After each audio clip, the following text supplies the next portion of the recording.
New York and on the new Hot 97 app. Ebro in the morning on Hot 97. It's Ebro in the morning. It is No Law Styles. You got Rosenberg and the mayor of Jersey City, my guy, Mayor Steven Fulop, on the program again. Thank you. This time, we're not having as much fun as we had last time. That's right.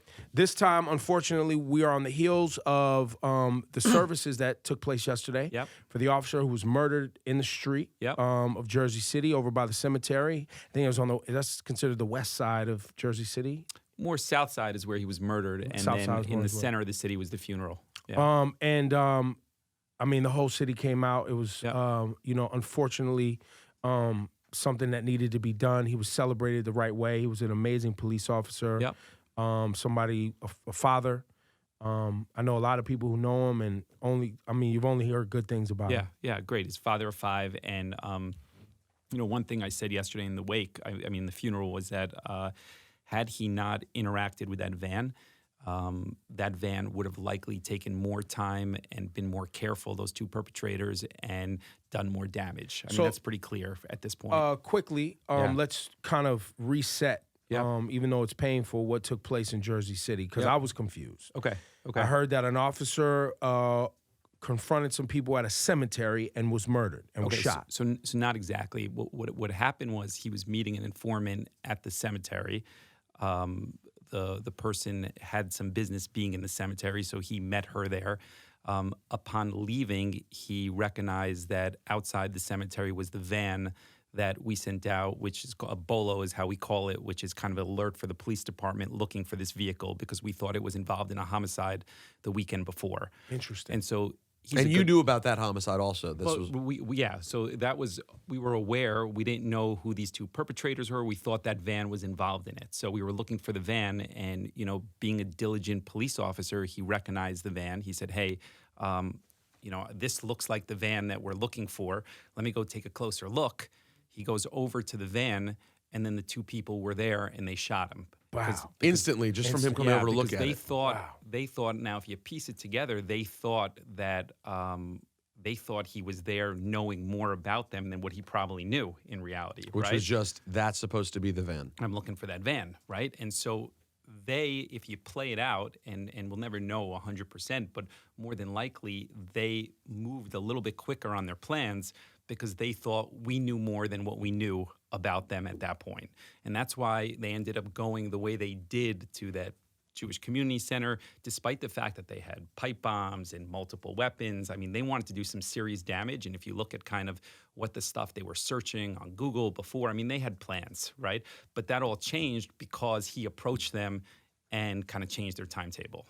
So that's kind of like the bigger picture a little bit, and that's why yesterday we're trying to recognize him, and over the last week really to highlight the fact that more than likely he saved a lot of lives just by being a good cop, recently, right? Yeah, because if he, I don't know if I would have been so alert to recognize, hey, that's the van that they're looking for earlier in the day. Let me go take a closer look, right? You got to be really sharp and on point to be thinking like that all the time. And before we move on, I want to recognize that officer and his family, if you would like to recognize them. Yeah, his name is Joe Seals, 15 years, father of 5, by all accounts, a great police officer, really prided himself on, getting illegal guns off the streets.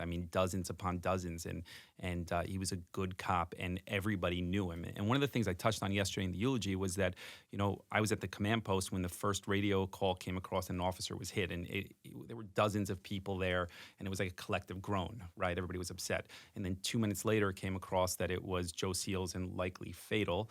And at that point, it was kind of this like unrehearsed sigh of everybody knowing him, kind of like saying, hey, I know that guy, can't be that guy, I was just with him, right? Because he had a very, very good reputation in the police department. Right. And so, it's been really, really tough. Yesterday we had, thousands upon thousands of people show up for the funeral.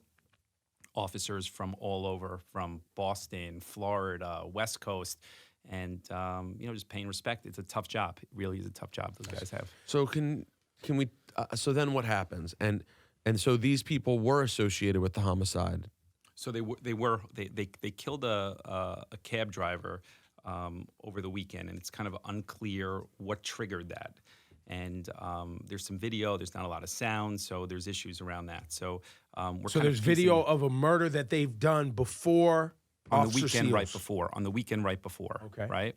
And so they get in the van, they drive kind of just like a regular car. They're not speeding. They drive over to what was that kosher supermarket attached to a yeshiva. Yeshiva, right.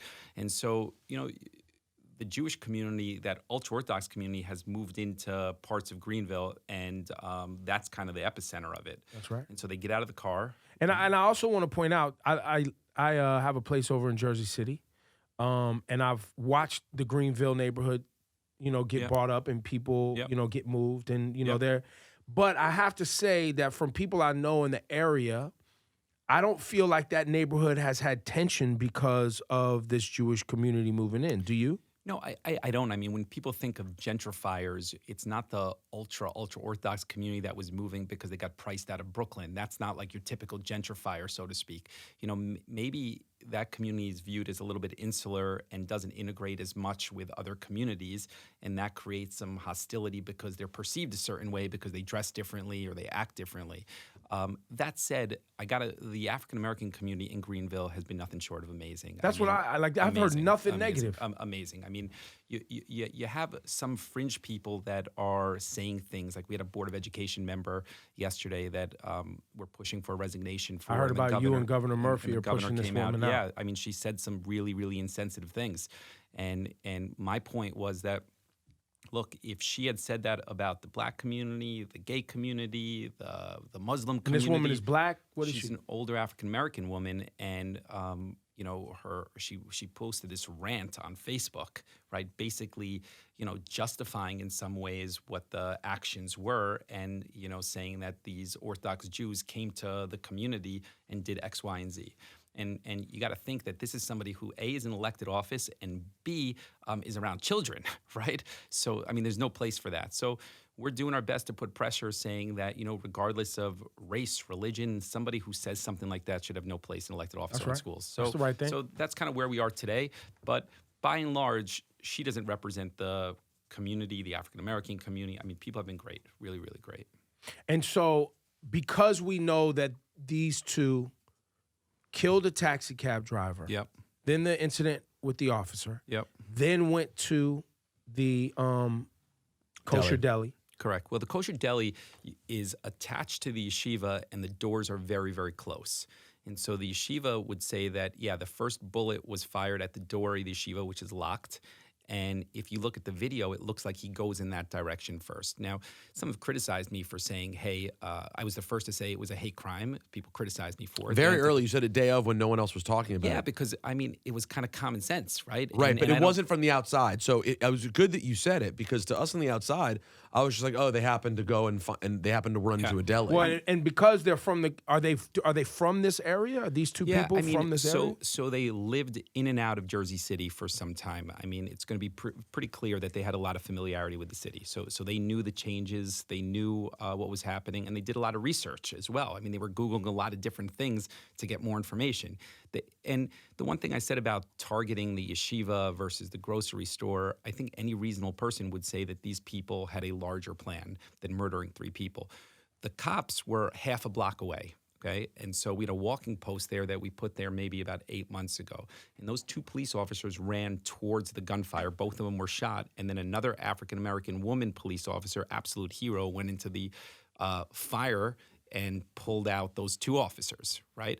So had those 3 not responded, he probably would have had a little more time to leave that grocery store. He was pinned in that grocery store because they were on the scene immediately. So things happened fast, but had those officers, all of them, not done what they did, I'm comfortable in saying that there would have been a lot more lives lost. And you are still certain with the lead into this that their ultimate plan was this. They accelerated a plan that was already in place. But to go to the yeshiva was there's no clear. We'll never know. They're both dead at this point, right? So hard to tell what they intended. I think that looking at the things that they were looking into in the last couple days. Give us some examples. They were looking at Jewish facilities in the area, right? And then again, I want to point out that they had a pipe bomb. They had an AR-15 style weapon. They had like 5 guns. They had they rigged some of these guns to be able to do more damage. So they were planning to do mass damage to a Jewish community. So and police, right? Police. Because they were looking also into kind of an anti-police sentiment. I mean, that's pretty clear as well. So. I think it's a reasonable thing to say, hey, these people wanted to do more damage. They chose that location specifically. There's 50 kids in that location. It doesn't take a genius to say, hey, more than likely that's why they went to that place, not to shoot a grocery store with 3 people in there. They just saw some Jewish people in the window there, ultimately, and that kind of took their attention, and that's where we went. So now, what's the atmosphere in Jersey City? And because obviously we're going to get into and after I get your response, we got to talk about a conversation that we often have on the air, which is people's anger and issues with Israel which is a government versus being angry at a group of human beings. Agree. Who, you know what I mean? And having a real critical dialogue about that, because wasn't there some debate around Jewish becoming a... the thing that Trump did last week? Yeah. Trump did. Let me just say something on that, right? So I am grandson of Holocaust survivors. My family was persecuted. 35 people taken to the gas chamber, of which 28 died and 7 survived. My family immigrated here for all the right reasons. Okay. I view myself as Jewish. I view myself as an American. My Judaism is not my nationality. I do not identify with that at all. I think what the president has done is a very slippery slope in trying to circumvent rules, and I think the end result of that is he's going to set a precedent that is dangerous down the road of reclassifying Jewish people or Christian people or Muslim people as anything other than what the religion is. It's very divisive and very dangerous, if you ask me. And that's what we talked about on the air. Yeah. That's what. But this all happened at a similar same day. time. It was like same it was day. Same day. And so people were trying to tie it together. Same day. I mean, look, he has a lot of support in that ultra-Orthodox community. There's no question about that. And so he makes decisions based on politics, right? But I think if you are Jewish, the responsible thing is to push back against that, even if it helps pushing down on hate language immediately on college campuses, which is what his intentions were. At the end of the day, this is not the right way to do that. But that blurry line, too, is the language you're cutting back on hate language, or is it anti-Israel government language? Right. Because by bleeding it all together now, it changes those conversations on college campuses. So now you go back to Charlottesville. Okay, where they're find people on both sides, right? And remember the tiki tortures. What were they chanting? The Jews will not replace us. Yeah. But you're okay with that?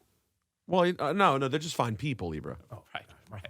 Just very fine people on both sides. I think, not to get too into the Israel conversation, but I do think most or a lot. Let me say this: in my personal view, better say it this way, is that in many ways, the Israeli government of today has not been helpful for peace in that region, right? The Netanyahu administration is not helpful, right? And I think that any time that the Trump administration embraces them, I don't think it's productive. That's kind of my view on this. So, but they're the same person. I mean, Trump and Netanyahu are very similar. At this point, they've kind of morphed into a tag team. And it's also important to reference that for as many Orthodox Jews who support Trump on this stuff, don't forget the buttons being pushed by the Christian right also. I mean, it's just so bizarre to me that, like, the Christian right, high priority, very top tier issue if you're in the Christian right, is protection of the state of Israel. Like, that doesn't ring an alarm to people as being very weird. So the whole thing is weird. And I will say that day I found it very strange when I hear, like, wait a second. We're getting this weird information about the way Judaism is classified, and then it turns out that the people in Jersey City were just black Americans who were attacking Jews. Yeah. Now, as it's played out, we've seen that clearly appears to be the story. We don't know of any other sort of connection. But in the moment, I thought it was so odd because with all the different thoughts people have had around black Israelites over the years, and I'd say most people's experiences walking the streets of New York who've run into them wouldn't say it was necessarily the best experience, but they weren't saying that they were scared for their lives, right? They were more scared of having their day annoyed, you know, and being yelled at. Well, and I grew up, I have family members. My mother's Jewish, right? And her... Yeah, I met your brher. You said, this is my brother, this is my family, and I was trying to put the pieces together a little bit. That's right. I also, my father being an activist, Black Panther, I had Black Israelites, I have Nation of Islam family members extended who have acknowledged, and that is not what those two individuals did is not something that is seen as okay. Yeah. Like, to be irritated and angry and vocal is seen as okay. To understand the political gamesmanship that's been taking place over the decades to create division amongst groups, that's okay. Well, no, and be clear. I mean, we have heard people, those black Israelites you run into in the streets of Manhattan yelling stuff. You will hear some stuff that you're like, I don't know if I agree with that sentiment. Oh, for sure. They're going to say things you don't agree with. Yeah, for sure. and saying that Jews are, us Ashkenazi Jews are not Jews. And there's some stuff you hear that's crazy, and you're like, I don't even understand this. But I didn't know that they were potentially violent terrorists. That's not something we've seen before that I'm aware of. I think in the days after Tuesday, some people in the African American community got concerned that the two shooters were African American and how that would be perceived. And what I've consistently tried to say is that there's good people and bad people in every religion, every community, right? And you shouldn't just base it or get defensive because they happen to be African American or Jewish or white. There's good people and bad people in every community. It's just harder when your group is small, right? Jews are a very small group. Population-wise, right, on planet Earth. Yeah. Something happens, people think everyone in the group is on the same page, right? Same thing with black folks. As much as we are successful and visible in America and around the globe, it's still, numbers-wise, it's only 14% of the actual population. Okay. So you do immediately get concerned that you're going to be, and people who look like you are going to be lumped into a group. Same thing happened with Muslims, you know what I mean? True. Where people automatically assume all Muslims are the same. That's probably the most extreme example of it, where people are still trying to survive with because we're very, 9/11 as a culture racism. and a society, we're very ignorant, right? People are very ignorant about how diverse Jews are. Matter of fact, in America, people think Jews are just white. That's even true. That's true. It's just white guys. It's just white Ebro people. goes, that's not even that extreme, because that is a common thought, because most Jews you will meet in America are white. People in New York think Jews are only Orthodox. People come up to me and go, "Where's the yarmulke? No. Swear to God, if you grow up in Brooklyn, in Flatbush, and all the Jews you see are walking down the street in black jackets, and they're half your neighborhood, that's Jewish. They don't think that there are Jews who look like me, who are just like, and you, who grew up in the suburbs and are culturally diverse. I'm telling you, that's a very common New York thought. And so the same thing happens to Muslims, same thing for and even racial, right? Yeah. Black folks, same thing. So I think the reason I wanted to go here is because I think there is, to your point, these two individuals are people who wanted to harm people. Absolutely. They wanted to hurt people for whatever was going on in their brain. Correct. And then even further, we get into the weapons on the street conversation in Jersey. Yep. Because the weapons on the street in Jersey are often coming in from neighboring states. Correct. That have lax gun laws. Correct. So which is also another piece of this story.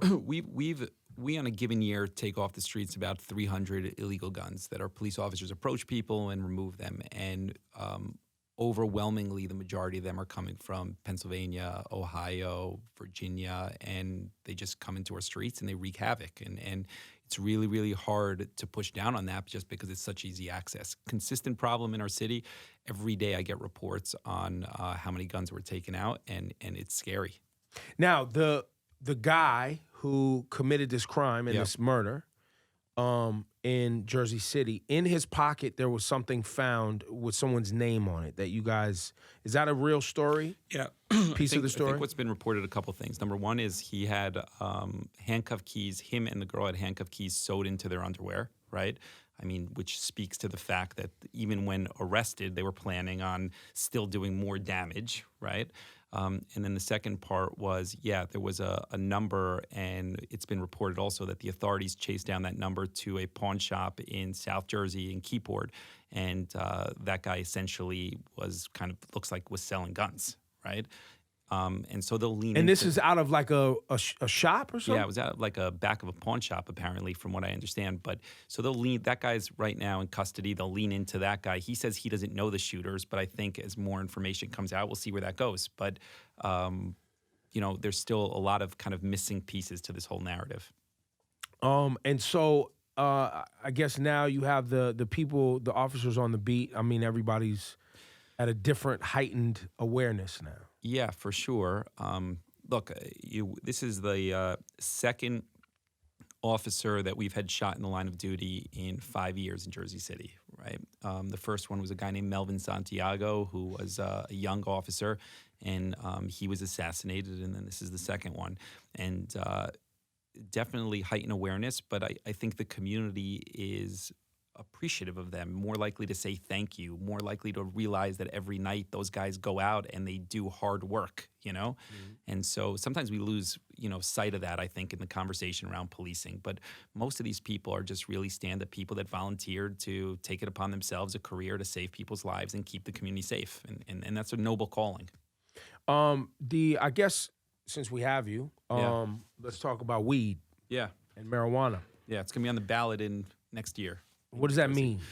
So, unfortunately, the state legislature and the governor couldn't come to an agreement. So what they decided to do was put it on the ballot for next November and let the people of New Jersey decide. I mean, that's kind of like a mixed bag, if you ask me, because, the way that these referendums work is that once it's approved, you can't really change it. So it's stuck, whatever's approved, for a couple years. And the way we've seen these things work out in other states is that you need to kind of tinker with it, change it. Maybe the rate isn't right. Maybe the quantity isn't right. Maybe the minority inclusion isn't right. So if you have something that's rigid for a couple years, it's not necessarily a good thing.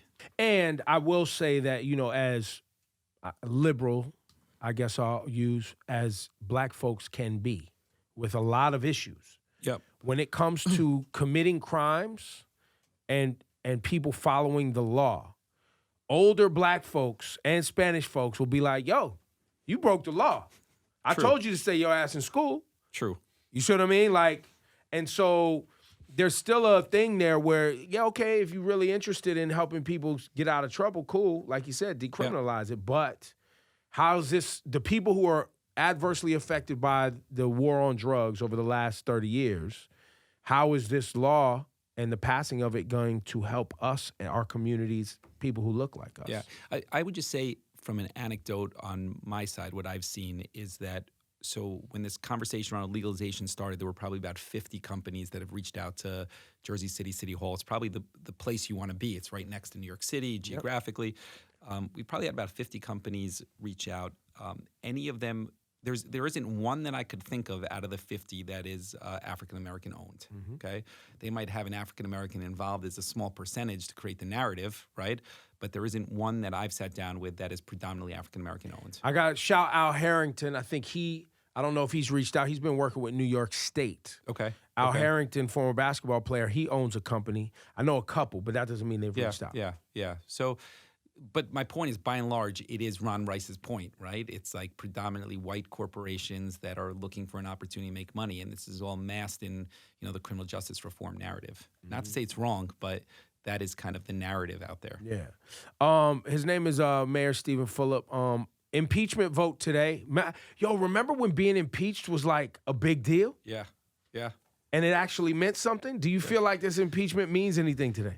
Look, I think you have to do it, but if you watch I was thinking last Sunday, right, as I watched these kind of political shows, which I watch, I'm sure you guys don't watch, right?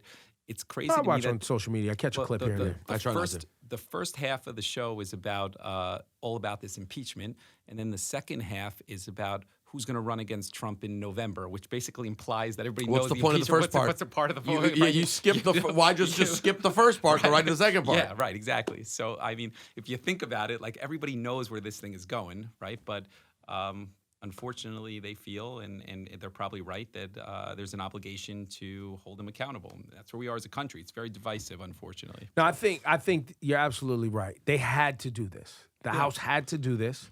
They couldn't just sit by. And whether we believe their reason, which is he broke, he's gone against the Constitution, like he broke his obligation to the United States, and he's not following. He's abusing the Constitution and his job. Whether or not we believe they actually care about that or not, they for branding's sake, right, for Democratic branding, True. they had to go ahead and say, look, we stood up to this guy and using the tools that we had. But you don't think it's crazy if you look at the last 2 years? I mean, we go through these situations that's front and center. Like for 3 months, it was about taxes. Nobody talks about his taxes anymore, right? Then we go into the Mueller report. Mueller. All right, we're past that now, right? And Ukraine. And I think unfortunately the regular people out there that are busy in their lives grow just immune to it. That's so right. most people aren't tuned into this Ukraine situation because they've already heard it all, right? In some other instances, he's a bad guy. Not only that, but in their mind, if they were to say the crazy things that he said at their job, they would have been in trouble a long time ago. Just in its most layman, if there was evidence of anybody that's hearing this conversation right now that they were saying and behaving the way that he's behaved in public, on camera, not like, oh, I heard behind the scenes. No. On Twitter. Correct. Yeah. They would have already been in trouble. For sure. But people are immune to it today. Well, right? because they know that this guy, look, his personal lawyer, Giuliani doesn't even work for the United States. He's out speaking on behalf of the president. Yes. It's insane. It's insane. I mean, but that's where we are today. And you know what? It looks like from polling that the guy can get reelected. That's the scary part about it, right? I mean, polling shows that it's very, very close, despite everything. So that's where we are. I want to believe that America will fix this problem. And then there's a piece of me that has always thought that this shenanigans of a lot of things is bullshit in the United States. So there's a part of me, and they got really mad at me when Trump got elected because I came on and laughed. Why, you called it? You said it? No, Oh, no, I didn't want it. I was like, don't do this. Absolutely not. Right. And then it happened, and my only response was like, oh, this is crazy. Yeah. This is crazy. Crazy. He's a reality show guy. He's the president. And you can't even get rid of, you know how crazy it is that a reality show guy who I firmly believe never wanted this job only started it because NBC was getting rid of the show. Remember, they were getting him off the show. Well, no, it really started because they gave more money to what's her face? I just said it recently on the show. Someone we love, someone who's a musician. Anyways, they gave her a raise for America's Got Talent or whatever the show was. Gwen Stefani. They gave Gwen Stefani a raise, and he was pissed to be He was pissed, Yeah. and so he was bailing on the show. So he needed another. You know what he is. He loves the attention. 100%. And then it just kept tripping, bumbling, and stumbling. So here we are. Jared Kushner and the Kushners do a lot of business in Jersey City, right? And we're in litigation with them. We'll leave that on the side for a second. But in 2015, when Donald Trump declared, I remember having lunch with Jared, and he was very sheepish about the whole thing. Hey, it's my father-in-law, it's just crazy. And then that gradually transformed into the October of 2016 where, Jared was acting like Karl Rove, right? And really turned me off. I was like, you don't even know anything, right? But per your point, I mean, it didn't start like that. It started as let's try and get a little bit more eyeballs on what Donald Trump is doing, and then the whole family benefits from the last name. We all make money, and it is what it is. Yeah, Ivanka and Jared Kushner made like $70 million last year. Remember in Jersey City, Ivanka's face was on the side of that building on Washington for a long time. Let's not talk about that. Why?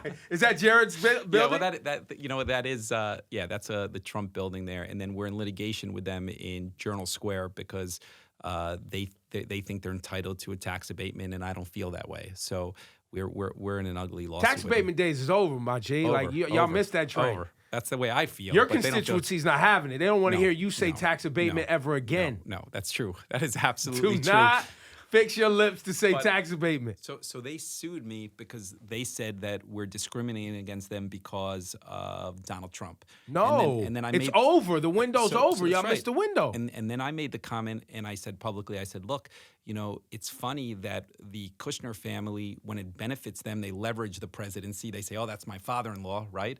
And when they need to distance themselves, they say, oh, you're hurting me because that's my father-in-law, right? You can't have it both ways. They want both. But that's they not even what's happening. Right? Abatements are over. So then they sued me for that, right? And so it's just, we're treating them like everybody else. In fairness, I am treating them exactly how we treat every other developer. We haven't done abatements in 3 or 4 years. So same exact thing for them as everybody else. They just don't want to hear it that way. Steven Fulop, the mayor of Jersey City, you're doing a great job. Thank you, man. Thank you for coming really by again. Thank you very much. Give it up one time, man. Thank you.